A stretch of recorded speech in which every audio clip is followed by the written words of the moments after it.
Okay, so let's say Anna works as a barista at a coffee shop in Ilocos. She works 8 hours a day, 5 days a week, and earns 70 pesos per hour. How much does she earn in a week? So, ang given ta is if how many hours she works in a day. So, hours per day is 8. And if how many days she works in a week. So, days per week. So, that's 5. And ang hourly rate niya which is hourly rate niya which is 70 pesos per hour. Don't find this now. 70 pesos per hour. So, ang pinapangita or ang required is ang weekly wage niya. So, paano ta nakwaon? First, pangitaon ta if how many hours she works in a week. So, total given naman kung pila sa oras mo gubra sa isa kadlaw, and if pila sa kadlaw gubra sa isa ka semana, i-multiply ta lang na. So, hours per day multiplied by days per week is equal to how many hours she works per week. So, hours per day, which is 8 hours, multiplied by 5 days because days per week. So, we get, wait ako, 8 times 5, 40. May 0.8 na naman. 40 hours. Diba na nakon kapila sa mag-upra sa isa ka semana? So, makuha na ang weekly wage ya. How do we do that? So, hours per week, multiply ta lang sa hourly rate. So, 40 hours multiplied by 70 pesos. So, So, hours per week multiplied by hourly rate. Just this, para makuha ta ang weekly wage ya. So, 40 times 70. We get 2,800 pesos. So, her weekly wage is 2,800 pesos. So, let's say mag-overtime si Ana.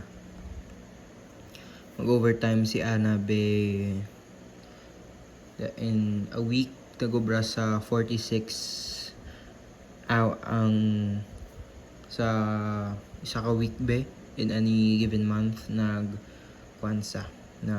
work sa past sa hours per week. So sa isa ka semana nagobra sa be hours per week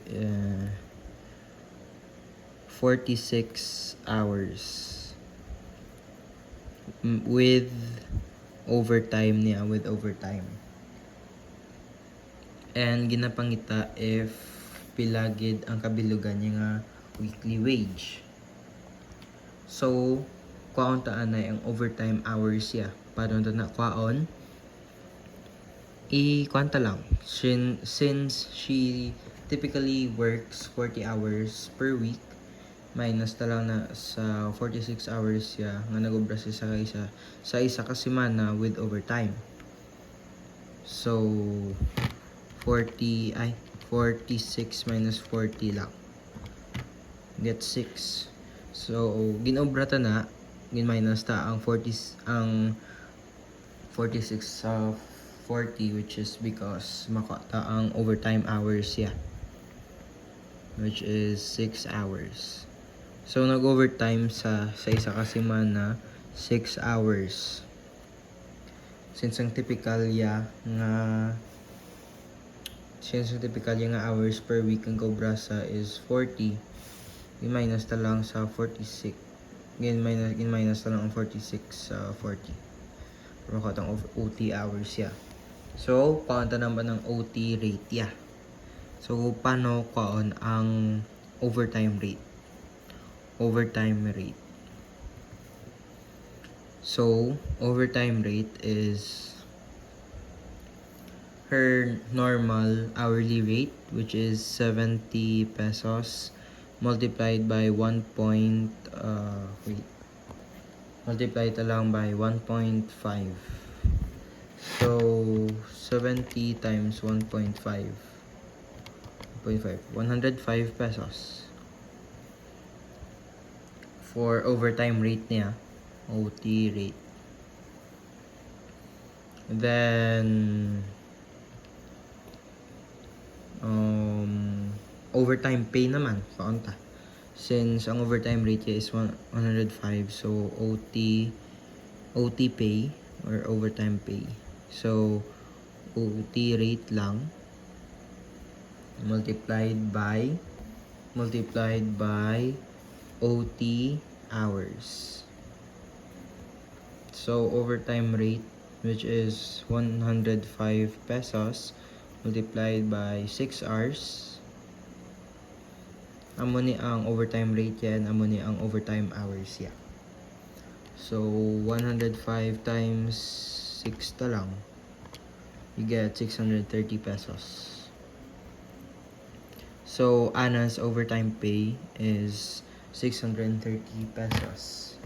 So, ginapangita is how much she earns in a week dala overtime. So weekly wage total be. I-add ta lang ang weekly wage siya nga original, which is 2,800. Add ta lang ang overtime pay, which is 630 pesos. So, 2,800 plus 630 is 3,430.